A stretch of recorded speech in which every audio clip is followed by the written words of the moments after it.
O vat apie tuos klausimus dar truputėlį, ar ne? Praėjo jau 3 mūsų susitikimai ir mano tas dėmesys yra į tai, kad mūsų kursas siela ir mes turim suaktyvinti šitą planą, kad labiau tą sielą savo pažintumėm ir pajaustumėm. Nes, jeigu žiūrėti į sielos etaloninę būseną, kiekvieno mūsų siela sukurta Dievo yra tobula, ji yra unikali, nuostabi, graži ir viskas ten su ja fantastiškai gerai. Jeigu taip žiūrėt etaloninę tą pirminę būseną sielos, Dievo sukurtos. Tačiau kai ji, siela, ateina į tokią planetą kaip Žemė, o čia mes turim visko daug ir visokių tų vibracinių diapazonų.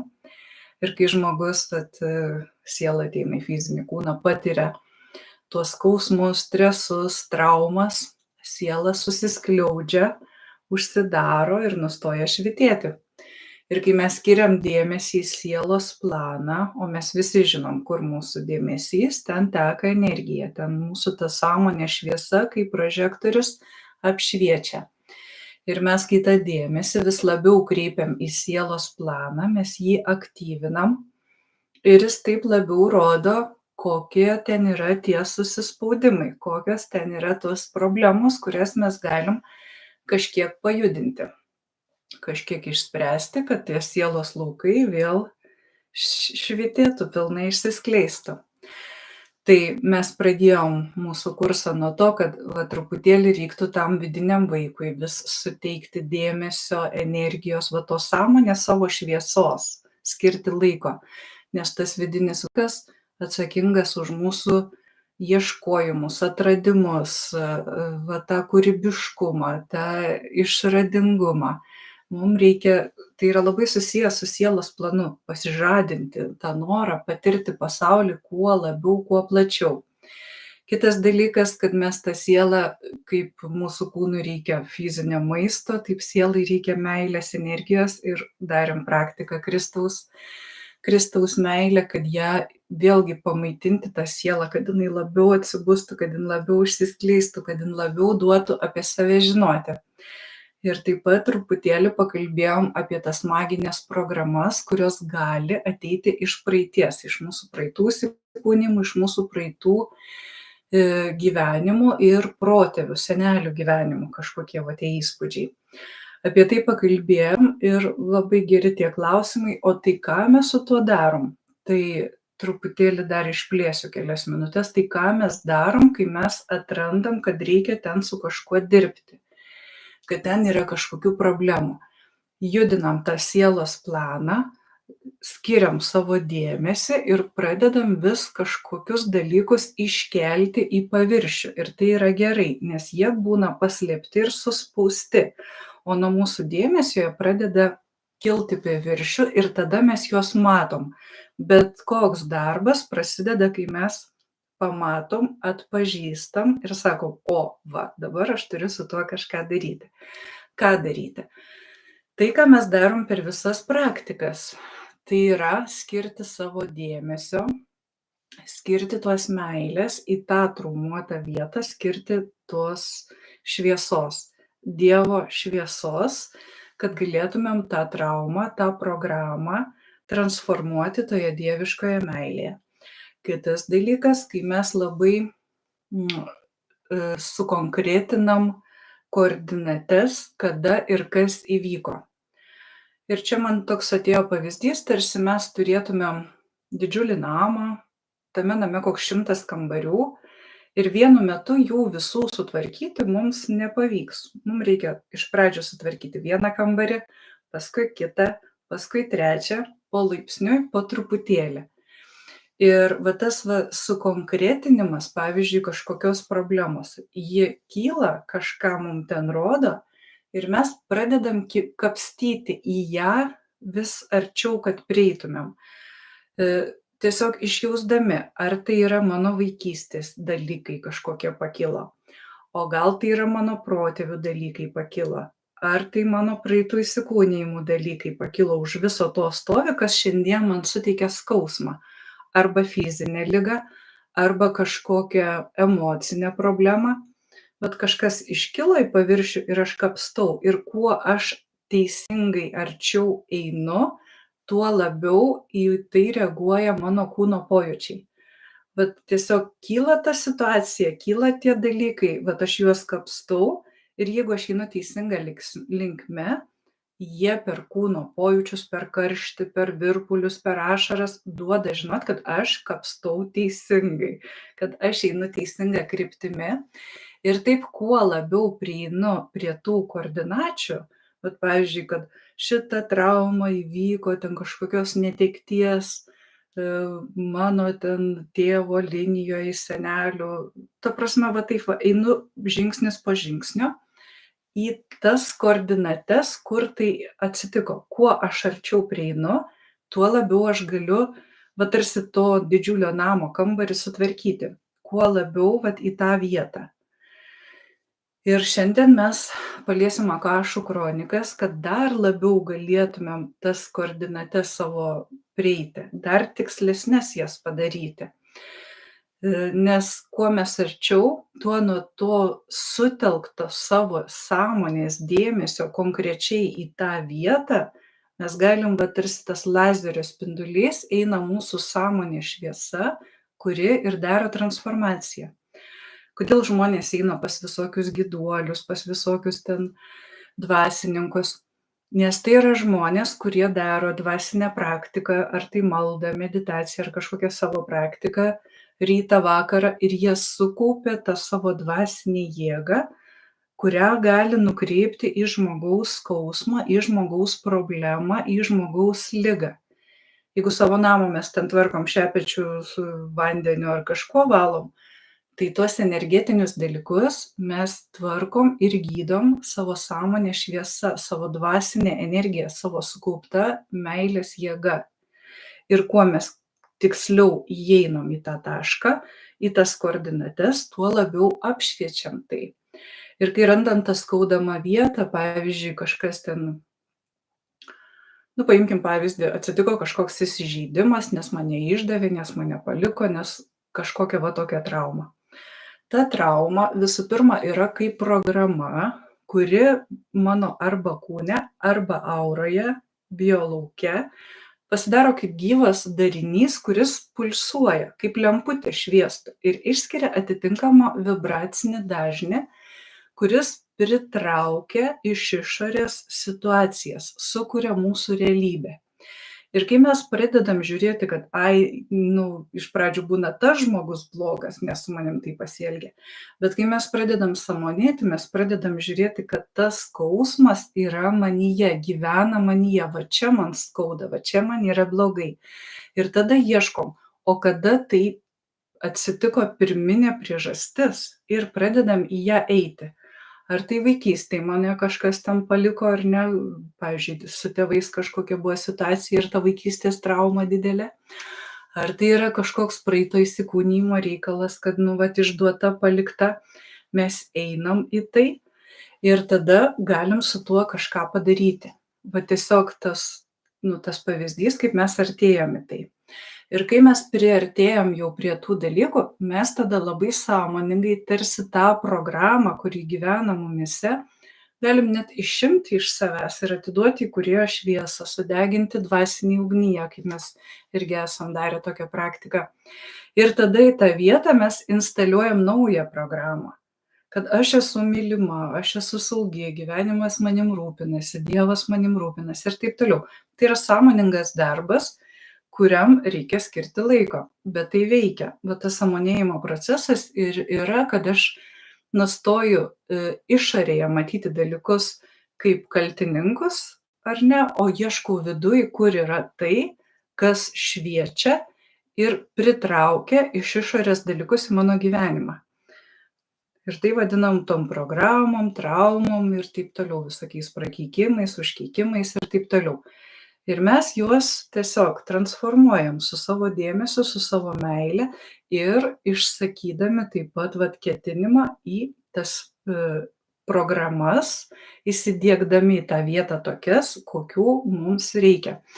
Bet tai yra ne tik proto lygmenyje, ką aš jau ir praeitą kartą sakiau, bet mes einam per būseną. Jeigu mes dirbam su skausmu, kažkokiu nusivylimu, mes jį ištraukiam, mes jau jį surandam, suprantam, ištraukiam, tai tuomet įsiinstaliuojam tai, kad Dievas mane myli ir tai yra ne žodžiai, tai yra ne mintis, tai yra būsena. Mes pereinam į tą užpildančią resursinę būseną, kad aš esu mylima. Aš tiesiog per jausmą, per emociją, vat kuriu tą būseną. Ir visos tos praktikos, angelai, archangelai, Kristaus meilė, visa tai yra tokie kaip papildomi įrankiai, kurie padeda tą mano vidinį darbą su savim padaryti. Ir kuo daugiau mūsų dėmesys eina į sielos planą, vat sąmoningai, vat aš jaučiu savo sielą, aš esu siela, tą mes darom per meditacijas. Kuo labiau susitelkiu į tą sielos planą, tuo labiau pakyla tie dalykai ir mums darosi vis aiškiau ir aiškiau. Nes kol gyvenam va tam psichikos lygmenyje, kaip asmenybė, kaip ego žaidžia, mes tada taip nesugebam pajaust to sielos plano. O kai jį telkiamės, kai jį žiūrim, tai galim su juo ir kažką daryti. Ir dar viena tema, kuri visą laiką man sukasi, kad, yra čia pas mus Lietuvoje mokykla, kur sako, praeitį nubraukim, išbraukim, viskas nuo nulio, pradedam čia šiandien, dabar. Žodžiu, praeitis nevertinga ir nereikalinga. Tai irgi tokį noriu pavyzdį pasakyti, kad įsivaizduokit, kad jūs šiandien rytą atsibudot ir nieko neprisimenat, nieko. Nugyvenot 40, gal 50, 60 metų šitai žemėj ir neprisimenat savo tėvų, vaikų, įgūdžių, pamokų, kažkokių gerų dalykų įgytų, patirtų. Tiesiog nulis. Esu švarus, neprisimenu nei skausmo, nei traumų, bet ir nieko, kas buvo gražaus, nei meilės, nei kelionių, nei nieko. Aš tai tikrai nesutinku su tokiu patirtim, todėl kad už viso to, ką mes praėjom, yra visokių ir labai daug gerų dalykų. Ir sielos plane mes galim juos pažinti ir pamatyti. Todėl nurašyti to, kad viską pamirškim, praeitį ištrinkim, nemanau, kad tai yra teisinga. Tiesiog tas požiūris toksai mano, kad tame yra sielos plane labai daug mūsų vertybių, sukauptos dvasinės patirties, talentų, sugebėjimų, kažkokių įgūdžių. Jie yra sielos plane, kol mes gyvenam kaip asmenybė, kaip ego, mes to nematom. Kai mes einam dvasiniu keliu, pradedam telkti dėmesį į sielą, mes tai aktyvuojam ir atpažįstam. Ir man labai patinka toks posakis, kad, sako, žmogus yra tik tai 30% ryšyje su savo dvasiniu pasauliu. Tačiau darant praktikas, tie procentai vis auga, didėja. Bet tai yra nuo mūsų sąmoningo ėjimo tame dvasinėme kelyje. Ir iš čia mūsų ateinate jau dabar Akašų kronikų tema, kurią aš manau, kad mes pratęsim ilgiau, 2-3 susitikimai bus, tai priklausys nuo to, kiek jūs įsitrauksit, kiek jūs turėsit man kažkokių klausimų, kiek jūs norėsit eiti į tai gilyn, platyn, nes būtent Akašų kronikų laukas ir yra apie sielos prisiminimus, apie tai, ką yra patyrusi mūsų siela.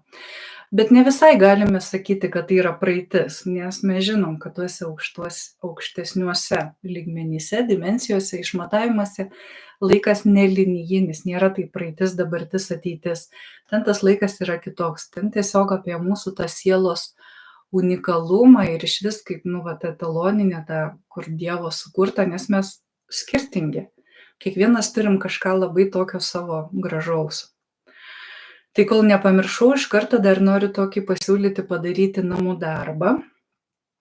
Tokį dėl savęs pasiimt popieriaus lapą, padaryti tiesiog 2 skiltis ir surašyti, sielos planas yra toks patinka, nepatinka. Surašyti vienoj pusėj patinka, kitoj nepatinka.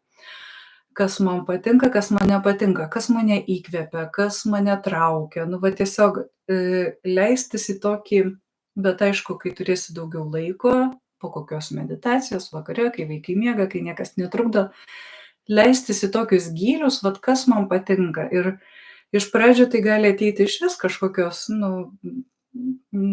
net nerimtos programos mūsų įdiegtos, o paskui leidžiantis vis giliau, giliau, giliau išsigryninti, kas man patinka, kas man nepatinka. Nu, tiesiog nepatinka koks nors ten triukšmas, netvarkingi namai, patinka ten kokie nors ten skraidantis drugeliai, kvapai miške, lauke, pievoje. Tiesiog nereikia ten 20 patinka, 20 nepatinka, bet tiesiog taip, kaip einasi, kad ir 100 dalykų surašyti, tam, kad mes vėl judintumėm vis labiau tą sielos planą. Kuo mes labiau į tą, vat kas man patinka, tuo labiau ta siela pati įsitrauks kaip į žaidimą ir jai dar ir pačiai vat norėsis, kad žmogau, tu suprask, kas man iš tikrųjų svarbu ir kas man iš tikrųjų patinka. Tuo ji labiau įsitrauks. Tai bet kažkokį vakarą pasiskirti ir surašyti ant krūvą dalykų, kurie patinka, nepatinka. Taigi, grįžtu prie Akašų kronikų. Akašų kronikos, Akašos žodis buvo paminėtas galbūt vienas iš pirmųjų šaltinių, tai yra hinduizme, šventraščiuose, o paskui vėliau jį labai taip tyrinėjo stipriai Edgaras Keisis, kuris gimęs 1877 metais, mirė 1945, tai galim sakyti prieš 150 metų, gyveno toks pranašas mistikas išminčius, kuris skaitė Akašų kronikas. Jis buvo vadinamas miegančiu pranašu, nes jo Akašų kronikų skaitimas vykdavo tiesiog, jis atsiguldavo, atsipalaiduodavo, šalia sėdėdavo žmogus ir užrašinėdavo, ką Edgaras Keisis pasakodavo. O jis pats būdavo visiškai tokioj transo būsenoj, iš kurios išėjęs jis net neprisimindavo, ką kalbėdavo. Tai vat jo toks Akašų kronikų skaitimo būdas buvo tuo metu. Pas jį ateidavo žmonės, ateidavo ir sergantis visokie klientai, užduodavo klausimą dėl ligos, jis guldavo ant tos savo lovelės, atsipalaiduodavo, įeidavo į transo būseną ir pradėdavo sakyti, kad ta liga tokia ir tokia, dėl to ir dėl to. Ir paskui tie žmonės eidavo pas gydytojus ir tikrindavosi, ar taip yra, ir ten tūkstančiai visokių įrašų yra, kad pasitvirtino visi tie Akašų įrašo skaitimai, kodėl atėjo ta liga, kokia liga, ką su juo daryti, kaip žmogus turi keistis. Tai vat, tokios įdomios jo istorijos, o Edgaras Keisis pats jisai sakė, kad Akašų kronikos yra Egipte Gizos piramidėje. Ir po jo tokio pareiškimo daug visokių mokslininkų ieškotojų bandė surasti tose piramidėse tą biblioteką, tą kambarėlį, kurgi visi tie įrašai, sielų įrašai. Ir aišku, niekas nieko neranda, nes tai yra subtiliam lygmenį, tai yra ne fiziniam lygmenį. Taip pat kaip ir su Šambala, ar ne, yra dvasinių ieškotojų, kurie keliauja į rytus, į Tibetą, po kalnus ieško, kurgi ta išsvajota Šambala, o jinai yra tiesiog ne fiziniam lygmenį, o subtiliuose lygmenyse. Tai lygiai taip pat ir su tom Akašų kronikom, apie kurias kalbėjo Edgaras Keisis. Jis tiesiog ir pasakodavo, kad jis ten kaip bibliotekoje pasiema knygą ir skaito. Tokios vat jo istorijos. Tai pradėjo nuo žmonių kaip klientų dėl ligų visokių ten gydymų, dėl problemų, o paskui jau tiesiog pradėjo pasakoti apie žemę, pranašauti įvykius. Ir daug yra jo knygų užrašyta, daug yra visokių istorijų, kurios pasitvirtino, kad jis kaip pranašas, kaip mistikas ten labai teisingai daugelį dalykų pasakė ir jie išsipildė.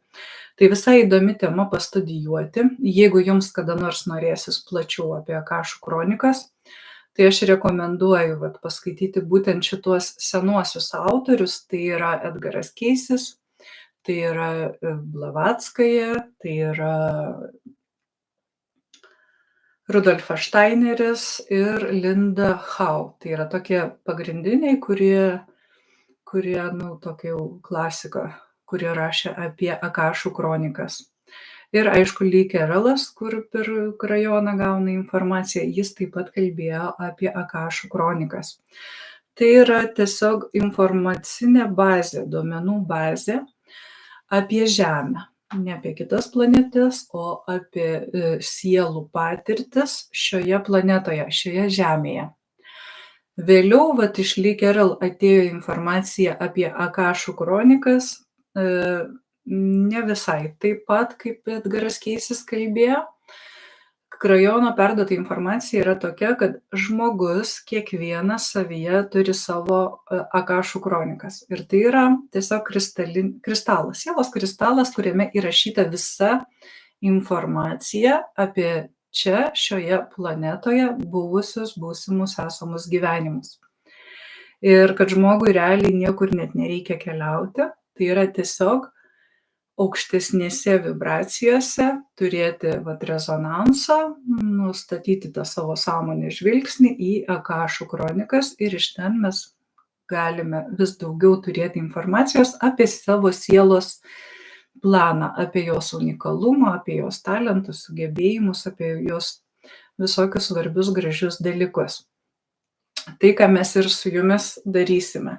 Ne kažkur keliausime, kad skaityti kitų žmonių Akašų kronikas ar Žemės kronikas įrašas, bet kad labiau pažinti save, savo sielos planą. Tyrinėsim patys save pradžiai, o paskui pažiūrėsim, kur mumis tai nuves.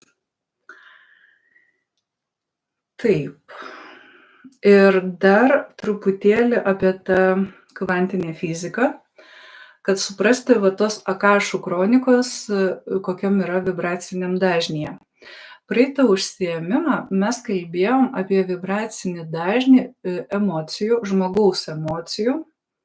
Įvardinau taip labai banaliai ir paprastai nuo 1 iki 10. Kad 1 ten yra agresija, smurtas, o 10 yra jau ta dieviška besąlyginė meilė. Tai dabar kalbėsim truputėlį apie kitą vibracinį dažnį ir jų nereikėtų šitų dalykų suplakti į vieną krūvą. Pakalbėsim apie tuos vadinamus išmatavimus, dimensijas. Apie, galim sakyti, šios planetos vibracinį dažnį. Bet čia nėra, kad vienetukas yra blogai, o ten koks nors 10 lygmuo yra gerai. Čia ne apie tai. Pagal kvantinę fiziką mūsų šitoj planetoj vibraciniai dažniai yra suskirstyti į 12 lygmenų, 12 išmatavimų. Ir tai būtų kažkas panašaus apie tai, kaip visa gyvybė vystosi. Vedose tai yra minima kaip Brahmano diena ir naktis para, tai būtų pirmoji. Tai būtų pirmoji diena arba pirmas išmatavimas, pirmoji dimensija mineralų ir kristalų. Tai yra gyva sąmonė, kuri vystosi, auga lėčiausiai iš visų. Ir sakoma, kad žmogaus ta evoliucija irgi prasidėjo to tikro žemiečio nuo kažkada mineralų sąmonės. Antras išmatavimas jau eina augalų sąmonė. Ir jeigu kada nors teko jums matyti dokumentinį filmą, kaip vystėsi mūsų planeta, tai kažkaip labai gražus tie sugreitinti vaizdai, kažkada žiūrėjau visą tą augmeniją, kaip jinai auga, plečiasi, visą tą žemę apima. Augalai ten tarpusavy pradeda konkuruoti, kurie stipresni, kurie ten labiau išsiplečia.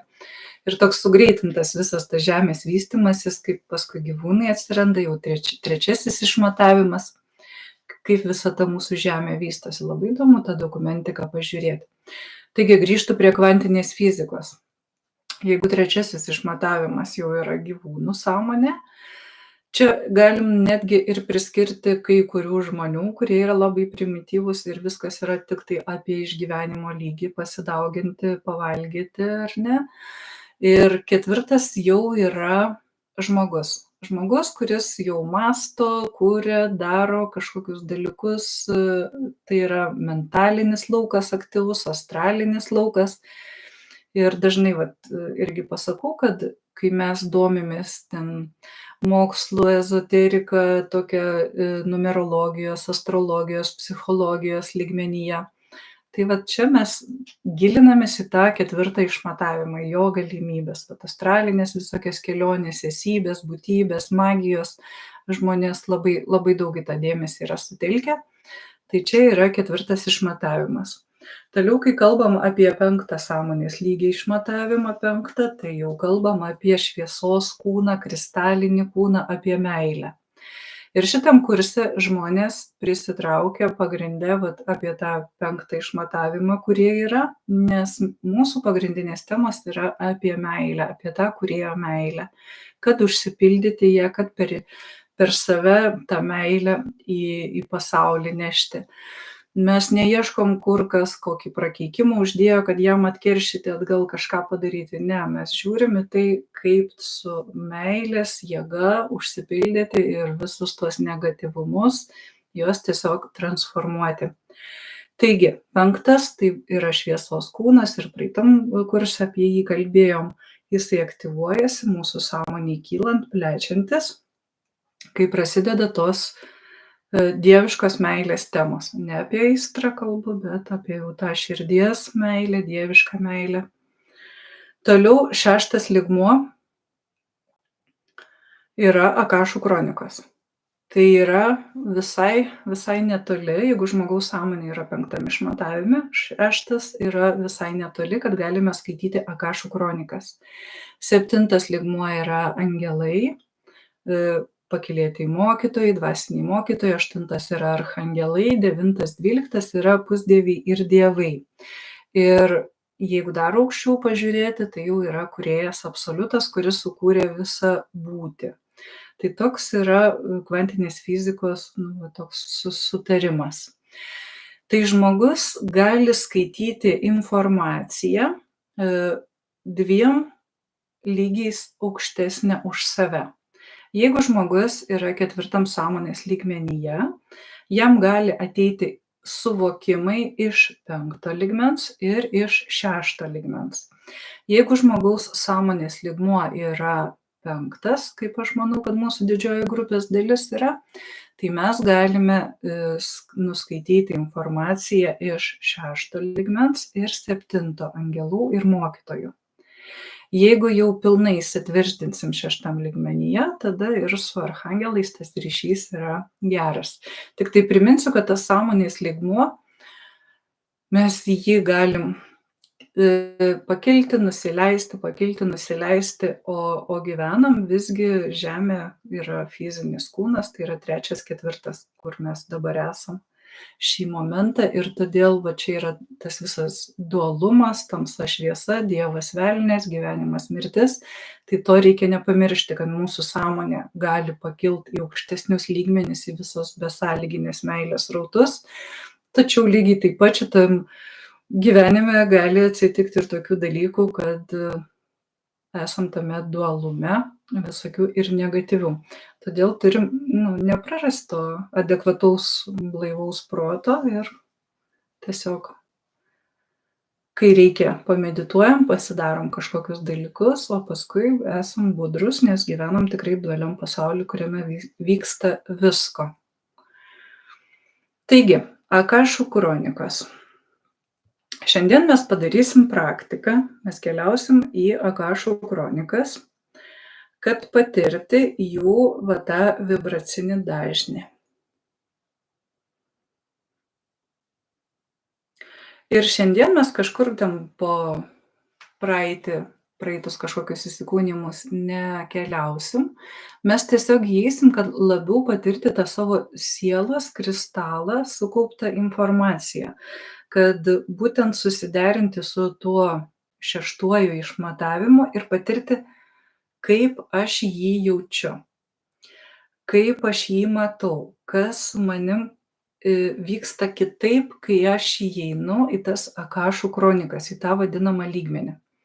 Ir čia vėlgi prisimenat, į ką sutelkiam dėmesį, su tuo mes pradedam rezonuoti. Tai mes tiesiog šiandien telksimės į tą akašų kronikų lauką, kad su juo susiderintumėm, surezonuotumėm.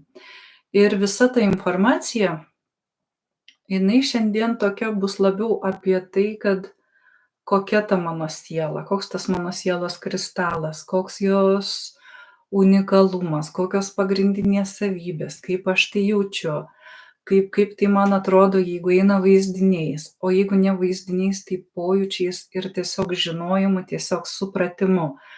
Toks va, kaip mokslininkai pastudijuosim, aš jūs dar stengsiuos tiesiog įvesti į tą būseną ir palikti tyliai pabūsiu, kad jūs patys ten labiau išjaustumėt būtent tą savo šeštą išmatavimą, savo akašų kronikas. O paskui aš siūlau šitą meditaciją daryti visą savaitę kiekvieną dieną. Arba jeigu ne su įrašu, tai tiesiog įeiti į akašų kronikas ir pabūti ten kokį 10-15 minučių, bet skirti tai kasdien. Šiaip rekomenduojama kokį mėnesį laiko būti rezonanse su akašų kronikom, o tik paskui pradėti skaitymus informacijos. Bet mes mėnesio neturim, tai mes visą savaitę, toks kaip namų darbas, kad tiesiog įeiti į tas akašų kronikas ir bent 10 minučių, 15 minučių kiekvieną dieną pabūti tose vibracijose, susirezonuoti, va tiesiog susidraugauti su jomis. Tai galėsi daryti per šitą įrašą, per šitą meditaciją, arba galėsit tiesiog patys įeiti į akašų kronikas. Šiandien aš jūs vesiu per vaizdinius, pati pradžia, tas toks startas, bet šiaip ateityje jie nereikalingi. Tai yra toksai kaip, pradžiai instrumentas. Pavyzdžiui, Lindos Hau knygoje yra išvis duota tokia labai paprasta informacija, kad atidaryti akašų kronikas galim tiesiog tokiu paprastu kreipiniu, kad aš prašau dieviškos meilės, dieviškos šviesos jėgų, kad mane vestų, kad mane nukreiptų, prašau mokytojų, angelų, archangelų, savo dvasinių vedlių, padėti man pamatyti ir perduoti akašų įrašus, akašų tiesą dėl visų gerovės. Akašų kronikos atidarytos, dėkoju, dėkoju, dėkoju. Tai va toks sakinukas yra perduotas Lindos Hau knygose, aš jums parašysiu. Tai ateityje galim tiesiog susitelkus, kad aš įeinu į tas akašų kronikas, pasakyti tokį nusiteikimą savo, pasakyti, pajausti ir kronikos atsidaro. Ir dar vienas čia svarbus dalykas, kad kai mes pabūnam jose, išeinam, mes pasakom, kad kronikas uždarom. Dėkojam, dėkojam, dėkojam, visiems išvardinam, kam noris padėkoti ir kad akašų kronikos uždarytos. Tai yra tam, kad mes būdami tam šeštam išmatavime, paskui atsisėdę vairuoti, nepadarytumėm kokių nors avarijų, darbe nebūtumėm išplaukę, išskridę, tiesiog įeinam į tą būseną ir kai jau baigiam, pasakom, kad viskas, ačiū, uždarau. Nes kitu atveju, kai mes iš tikrųjų jau išmokstam įeiti į tą informacinį lauką, pradedi skaityti tą informaciją nuo visur, nuo visko. Ir tai nėra labai gerai mūsų visai psichikai ir nervų sistemai. Tiesiog ir pavargsta, ir išsenka, ir to nereikia. Kai yra laikas, atsisėdu, nusiteikiu, įeinu į akašų kronikas, kai baigiu darbą, padėkoju, išeinu ir taip pat pasakau, kad akašų kronikos uždarytas. Tai va tiek šiandien informacijos ir tada padarysim praktiką. Jeigu turit vandens, atsigerkit ir